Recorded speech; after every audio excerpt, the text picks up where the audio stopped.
Where do you see the industry going in 2026 and beyond? Has a lot changed or stayed pretty stable? Like, are things moving in a particular direction?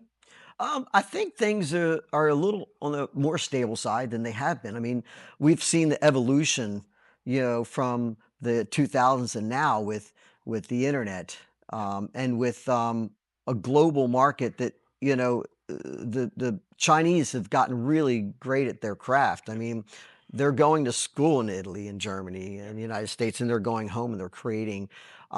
So some of the European companies that have thrived for 120 years, unfortunately, they're seeing, Yeah. the consequence of that global market. One of those is Hofner. In fact, Hofner has been a leading supplier of international violins since 1933, Yeah. and we learned just a couple months ago that they're actually going out of business. Okay. I mean, they're famous for the Beetle bass. Remember the Hofner Beetle bass, and but Hofner is also they were a leading orchestral Yeah. making company. Yeah. Um, And what exactly do they make? they make violins, violoncello Okay. basses. They make guitars, but I mean, they're a very famous Yeah. company in Europe, Hofner. So unfortunately, they went down, Yeah. but it's unfortunately it's because of the global market, and they can't keep up with the Chinese. Yeah. And then there's other factors, sure, Yeah. you know, Yeah. but yeah, that's as far as things changing from here beyond. Um, you got AI coming in, but that's where we're not changing. Right. We don't want to change from our customer service, our personal touch on things. We're keeping it old school, and believe it or not, old school is is where uh, longevity Right. stays in my opinion, at this point, because you and I, we don't want to call a company and get AI to Right. answer our questions. We want a person. Yeah. So, and you appreciate that. So, at any rate, I don't think that I think we plateaued a little bit, and Yeah.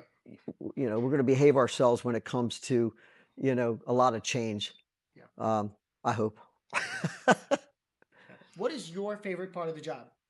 My favorite part of the job is actually talking to the customers. Mm.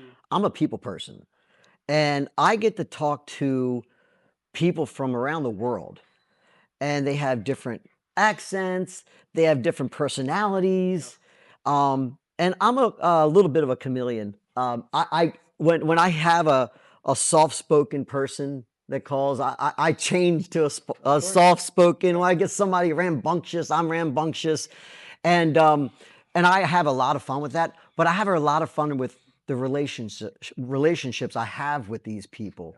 Yeah. A lot of these people have been calling me for years. Now their kids are calling Yeah. me, and it's fascinating. So my favorite part of the job is actually connecting with the customer. What message would you like to share with our viewers? Wow. Well, first of all, thank you. If you are a customer of International Violin Company, we appreciate your business.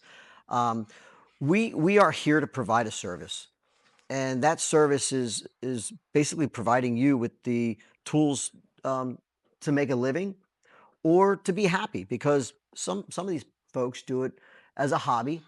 Um, Majority of them do it for a living, and so we really thank you, and that's the message that I want to pretty much give. Because without them, they're not. We Yeah. don't have a job, but and I don't get to do what I love. Yeah. I've been here for 32 years, and I love what I do. So I really don't work a day because I enjoy what I do. Amazing. Well, Ken, thank you so much for everything you do. Yeah. I've known about you, and you have been helping me make sure that myself and my students get to create beautiful music, and they get to be a community, and they get to share with the community through music. And thank you for your time here today. And I hope our viewers enjoyed learning about the inside trade of the violin and the string world. Thank you, Sergio.